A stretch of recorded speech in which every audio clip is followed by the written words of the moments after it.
It's been over a year since we last did a manga vs anime video on the channel, as Bleach is back under a new studio called Pero Films, with the quality being better than ever, as we have been promised even more anime original scenes which build upon the material in the manga. Cour 3 kicks off with the 27th episode titled A, and it's named after the Shrift ability the Almighty, which belongs to Yhwach, and it's awakened in the second half of episode 27. The first half of episode 27 pretty much recaps material from the second half of episode 26, as it adapts material from the very end of chapter 608 to the midpoint of chapter 609, with the addition of one anime original scene that we haven't seen before. The second half, however, adapts new material from the midpoint of chapter 609 all the way up until the end of chapter 611. In addition to this, we have the anime original fight between Uryu vs Senjumaru, which does conclude within this episode. So before I give everything away, let's dive into my manga vs anime comparison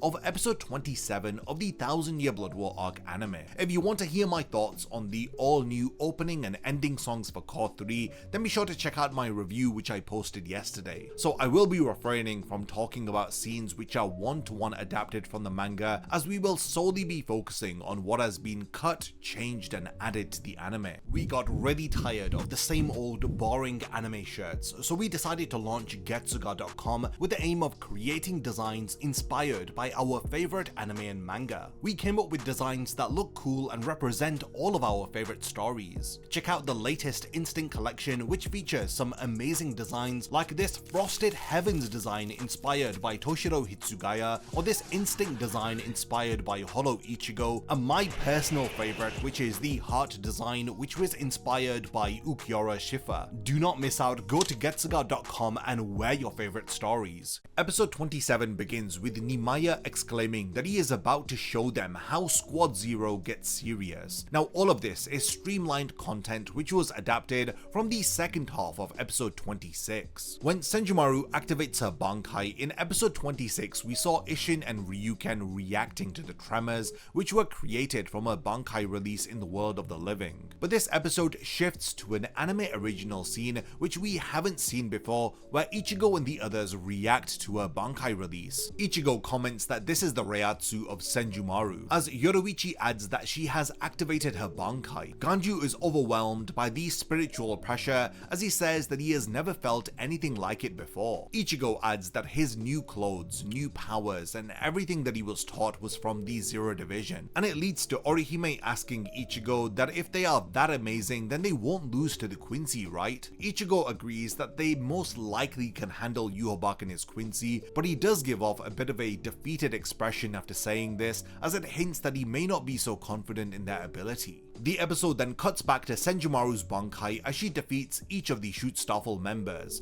Now all of this I've already covered in my episode 26 manga vs anime video, including how each of them are trapped within her Bankai and how it foreshadows the fights that the Quincy would go on to have later in the story arc. So material from the end of chapter 608 to the midpoint of chapter 609 is adapted until the mid-card of the episode. This pretty much recaps the second half of episode 26, with the only new addition being that reaction scene of Ichigo and the others commenting on Senjumaru's Bankai release. The second half of episode 27 begins with the material from the midpoint of chapter 609, with Yhwach awakening his power. Yhwach's the Almighty activation also results in the Schutzstaffel being freed from Senjumaru's Bankai. This explains how Hashward is present to comment on Yhwach's power. The anime rearranges the order of events. In the manga, Yhwach's Shrift the Almighty is revealed at the end of chapter 609, but in the anime we instead get Hashward's explanation of Yhwach's power, and this is from the beginning of chapter 610 before the big reveal of the Almighty. Now things like this happened a lot during Cour 2, where cliffhanger endings at the end of chapters were reorganized due to the difference in the mediums that the story is being told in. It makes sense in the anime to give us the lengthy explanation from Hashward before showing us the big reveal. After Hashwald's explanation from chapter 610, we then cut back to dialogue from the end of chapter 609. This is where Hashwald says now Yhwach has regained the power to see all that is about to take place. While he is speaking, we get some brief anime exclusive scenes where Ichibei strikes towards Yhwach, but we see the Almighty in action as the Quincy leader evades the attacks and Ichibei charges towards him, but Yhwach suddenly appears behind him. We have a couple more anime exclusive moments where Ichibei fails to strike Yhwach, and this is all before the big reveal where we learn that Yhwach's shrift is called the Almighty. So now the anime exclusive battle between Uryu vs Senjumaru continues and a lot happens here. The Almighty appears to free Uryu from the fabric that he is trapped within. The visual effects look amazing as the Quincy reishi gradually dissipates from his chest as he springs back into action. Senjumaru wonders if Uryu has gained power after Yhwach had activated his shrift. The anime shows us this mysterious sequence where Uryu's eyes turn red with blue Quincy veins appearing around them intermittently. Senjumaru then threatens to sew Uryu's eyelids shut if he refuses to back down. Uryu challenges her to try and keep up with his speed as he fires a powerful arrow at her. But the Zero Division member appears to have entered into a different realm as she now is in the different draped fabrics as she moves around Uryu. Multiple fabrics then emerge from the ground as they begin to chase Uryu, but it seems like his speed is unmatched and it appears as though Yhwach has given him quite a considerable power boost. Uryu then uses Rain of Light against Senjumaru, but he then appears behind her ready to attack, but suddenly the floor transforms into lava and it even hits Uryu in the face, but he is immediately healed thanks to his Quincy powers. Senjumaru then kickstarts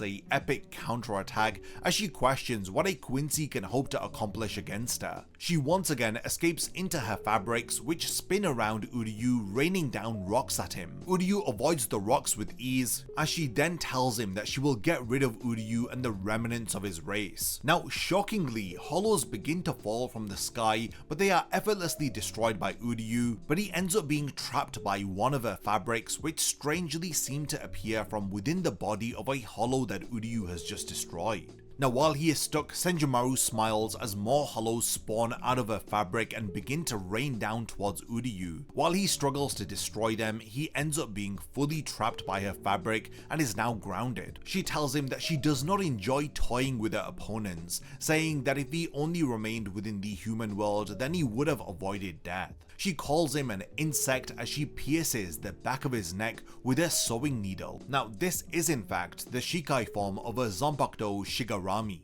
We then see a drop of blood which falls to the ground as a light begins to erupt from Uryu as we cut to Yhwach and we adapt material from chapter 610. A page of dialogue is cut from chapter 610 where Yhwach reiterates what the Almighty is again. He speaks about how his eyes are open from this moment on and he can see everything that will unfold into the distant future. All the powers that he has seen take his side. Not only can they not be used to defeat him, but they cannot be used to harm him. This emphasizes that this is the power of the Almighty. Now this entire page is cut as we instead shift to Ichibei telling Yhwach not to get too cocky. So Ichibei activates his magnificent death mausoleum which is faithfully adapted with some padding to make the ability feel like more of a spectacle within the anime, with all of the amazing CGI work that is done as it emphasizes the scale of this ability. The rest of chapter 610 is faithfully adapted into the anime. So the awesome anime exclusive material continues in episode 27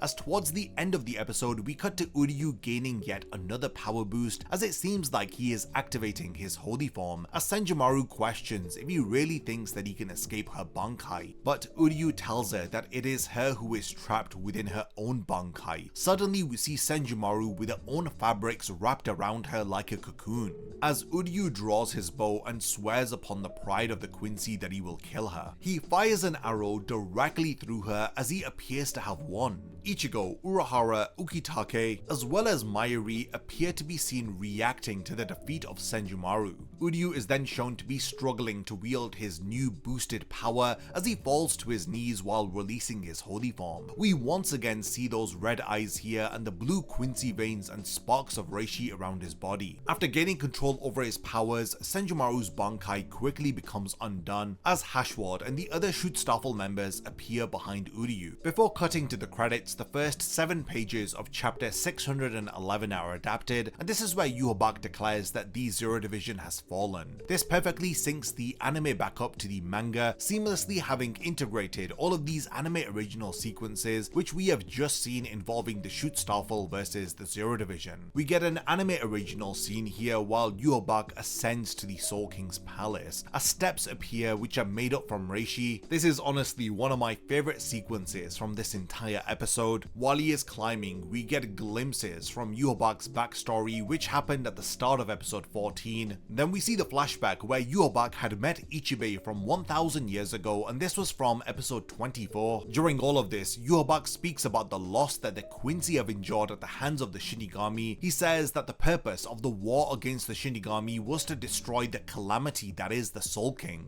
We then see those absolutely incredible flashbacks from the beginning of episode 7 where Yhwach's original Quincy army had fought against the Gote 13 from 1000 years ago. Episode 27 ends with Yhwach standing in front of the Soul King declaring that the struggle of the Quincy will end with the death of the Soul King, as we then cut to the credits. Episode 27 does have a post-credit scene which adapts the remainder of chapter 611. A comedic panel is cut from the anime where Orihime apologizes to Ganju because he fell out of a Santen Keshun. He appears to be hurt but tells her not to sweat it. When they spot Ichibei's body, some dialogue is streamlined here as Ichigo says that Ichibei trained him and Rukia, and this is cut. Orihime also saying "I'll try healing him" is cut, and Ganju shocked questioning how he is in pieces is also removed. Nothing is really missing here, it's just inconsequential dialogue that doesn't really affect the flow of the story, as we cut to the point in the anime with Ichibei calling out to Ichigo in his mind. After Ichibei is healed, a small panel of Ichigo shouting at him "What the hell, I thought you were dead" is removed from the anime, as we cut to Ichibei explaining how he was able to return. The rest of chapter 611 is pretty faithfully adapted into the anime as Ichibei pleads with Ichigo to stop Yhwach, and when Ichibei explains that the Soul King is the key to the world, we get some nice anime exclusive visuals of Karakura Town, Hueco Mundo and the Serete in order to build upon the emotional weight of this moment. So Ichigo and the others rush off to the Soul King's palace, but we do then see a brief scene of Shunsui within Muken as the camera pans up to show Aizen. Now in the manga, Shunsui appearing before Aizen doesn't even happen until the end of chapter 616, so they are really teasing us by showing this early here. The post-credit scene for episode 27 ends with Yhwach wishing farewell to the Soul King as he stabs him, referring to him as "my father who has seen the future." This brings the episode to a close as it's adapted all the way up until the end of chapter 611. Core 3 of the 1000-Year Blood War arc anime begins with a very impactful episode, which half of it was recap. The second half certainly made up for any shortcomings with the amazing anime exclusive fight between Uryu versus Senjumaru. Then you have Yhwach versus Ichibei, which was finally concluded here, and the amazing additional scenes that are being added anywhere and everywhere, like seeing Yhwach walk up those steps towards the Soul King's palace. Now it's additions like this which truly flesh out the story and add emotional weight to what is going on. With the introductory episode over, I am really excited to see what we have in store for us next week with episode 28 titled The King. Until then, what were your thoughts about episode 27 of the 1000-Year Blood War arc anime? Do you think that this was a strong start to the third core? Do you agree with all of the changes and additions that were made to this episode? I do look forward to reading all of your comments, and lastly, thank you for making it to the end of this video, and I cannot wait to see you next week for my breakdown and analysis of episode 28 of the all-new Bleach 1000-Year Blood War arc anime. A massive thank you goes out to all of my amazing Patreon supporters for helping to make this video possible. If you also want to support the channel and see your name in the end of my videos, then check out my Patreon, which has loads of perks like early video access and so much more. Thank you for sticking around till the end of the video, and whatever you contribute will mean a lot to me.